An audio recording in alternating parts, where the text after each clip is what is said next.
The podcast starts with an introduction of Mariana van Zeller's career as an investigative journalist, emphasizing her hands-on approach to immersive reporting.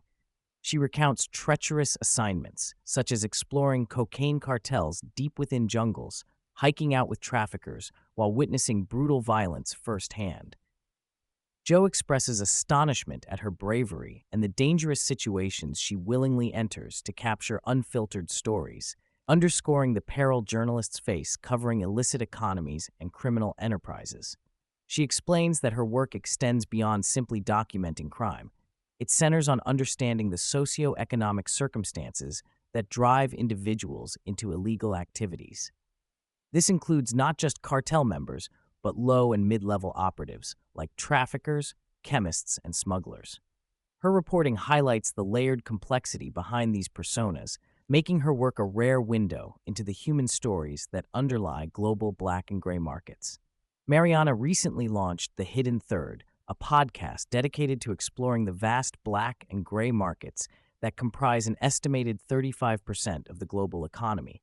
She explains that while the black market includes illicit drugs, arms, and trafficking, the gray market represents informal but legal yet unregulated economic activities, such as untaxed labor and goods sold by street vendors. The blend of these markets profoundly affects societies worldwide through lost tax revenues and increased social consequences. The podcast adopts a raw, intimate format where Mariana interviews individuals living on the fringes of legality, from smugglers to scammers. The goal is to humanize them and understand the underlying factors propelling such lifestyles. Mariana stresses the importance of contextualizing crime geographically, how poverty and lack of opportunity can shape choices, and challenges listeners to consider how easily roles could be reversed under different circumstances.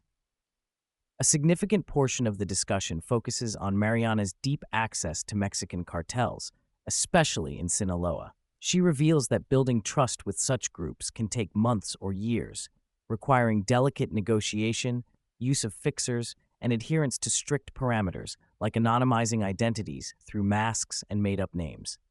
Phones must be turned off or confiscated to prevent surveillance. Revealing tattoos or locations could endanger everyone involved. Despite these precautions, Mariana has filmed in highly dangerous environments including methamphetamine and fentanyl labs, meeting violent sicarios and chemists, often operating openly with corrupt police presence nearby. She explains that cartel members are wary of American law enforcement but often manipulate local authorities. This intricate dance between crime and corruption raises questions about governance, enforcement, and safety, while providing rare insight into how these organizations function at both international and local levels. Mariana delves into the sinister world of counterfeiting, telling the story of master forgers in Lima, Peru, who produce near-perfect fake US dollars using innovative finishing techniques. She describes a finisher who uses cornmeal and other everyday items to mimic the feel and texture of real bills. Yet, despite advanced replication skills, the paper itself remains a limiting factor due to its tight supply, controlled by the US government. The counterfeit money typically enters the US through small towns, where it circulates in grocery stores and is exchanged at a discount to avoid detection. Small businesses are disproportionately affected by losses caused by fake bills, which often surface during bank deposits when trained tellers spot flaws invisible to untrained eyes. This counterfeit flow is intricately linked to the larger black market economy and criminal enterprises, highlighting how the ripple effects of illicit activities touch ordinary communities. Mariana uncovers the reach of Mexican cartels deep into the U.S., illustrating operations managed by that she calls El Gringo, an American citizen responsible for wholesale drug distribution. These drugs often move via commercial airlines, exploiting baggage allowances and the relative leniency toward female passengers, such as strippers, who are perceived as less suspicious. This clandestine air trafficking is widespread and efficient, making major carriers like Delta unwitting facilitators. She underscores the chilling realization that it's very likely that many flights from the West Coast to East Coast involve drug transport. This interstate network cements the interconnected nature of drug demand, supply logistics, and enforcement challenges within and across national boundaries. It also demonstrates the sophistication and brazenness of these criminal operations amid the backdrop of massive U.S. drug consumption. The conversation transitions to America's ongoing opioid epidemic and the exploitative rehab scam industry profiting off vulnerable addicts. Mariana exposes the fraudulent practices behind so-called rehab facilities, many operating as fronts for insurance fraud and body brokering, where recovering addicts are bought and sold between centers to maximize billing. Some facilities, even owned by foreign nationals, operate under dubious legality by violating rules like illegal kickbacks and mass Zoom group therapy sessions billed at exorbitant rates. This scam industry compounds the public health crisis, leaving many addicts with little real help while exploiting insurance systems. Mariana draws links between systemic failures, profiteering, and the deep human cost, highlighting the need for genuine solutions beyond punishment and militarization, framing addiction as a public health emergency requiring empathy and structural reform. Further exploring drug trends, Mariana explains the rise of tranq dope, a lethal mix of fentanyl and animal tranquilizers like xylazine, especially prevalent in cities such as Philadelphia. Users shoot up this dangerous concoction, which prolongs the high but causes severe physical damage, including gangrene leading to amputations, an alarming and tragic development. She paints a stark picture of addiction's grim realities, often involving desperate individuals trapped in cycles of substance abuse exacerbated by synthetic drugs.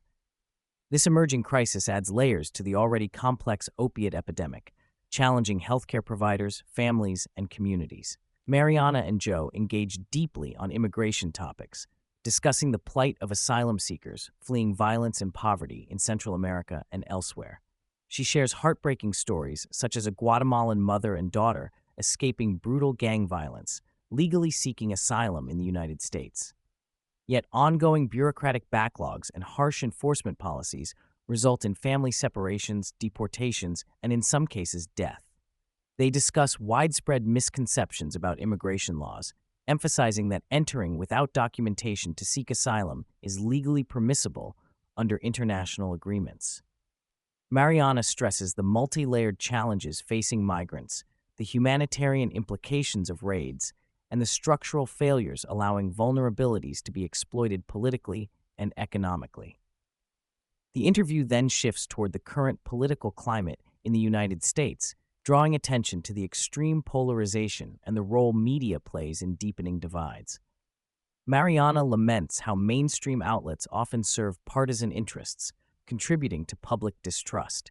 She champions independent journalism as a critical counterbalance, praising figures like Glenn Greenwald and Matt Taibbi for providing rigorous, nuanced reporting outside party lines.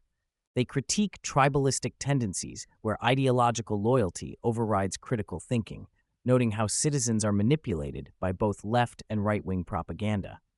Mariana reveals her podcast as a platform for honest, uninhibited conversations unhindered by corporate or political influence, emphasizing the importance of transparency and empathy to rebuild public trust and foster informed discourse. The conversation closes, examining the complicated role of social media as both an empowering tool for sharing information and a battleground for misinformation and scams. Mariana candidly discusses her latest investigative project, where she infiltrates scam factories using a disguised identity to understand how millions are defrauded globally. These operations involve forced labor and horrific abuses in regions like Myanmar, with scammers exploiting romantic and financial vulnerabilities online, fueling a multi-billion-dollar industry. She and Joe agree that while social media expands access to diverse perspectives, the prevalence of bots, AI-generated disinformation, and deepening echo chambers makes discerning truth increasingly difficult. Nonetheless, they share optimism that over time, society will develop greater resilience to deception, emphasizing critical thinking, verified sources, and open dialogue as essential defenses in this evolving digital landscape.